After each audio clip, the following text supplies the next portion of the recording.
High, আমি সৌমিতা। আজ শ্রাবণ মাসের প্রথম সোমবার, তাই সকালবেলা স্নান করে একটা সাদা সুন্দর শাড়ি পরে নিয়েছিলাম, কারণ সাদা হচ্ছে মহাদেবের খুব পছন্দের একটা রঙ।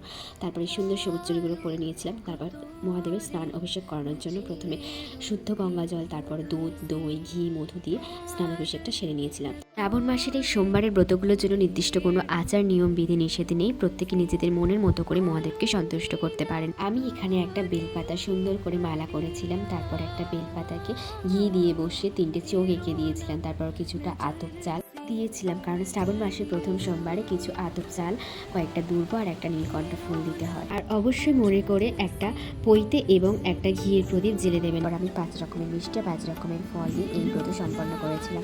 শ্রাবণ মাসের এই সোমবারের ব্রতগুলো আমি এভাবেই করি। আপনারা চাইলে এভাবে ব্রত সম্পন্ন করতে পারেন। অবশ্যই পূজা শুরু করার আগে মহাদেবের কাছে আশীর্বাদ চেয়ে নেবে, যাতে শ্রাবণ মাসের আগামী সোমবারের ব্রতগুলো সুষ্ঠুভাবে সম্পন্ন করতে পারেন। ভিডিওটি ভালো লাগলে সাবস্ক্রাইব করবেন।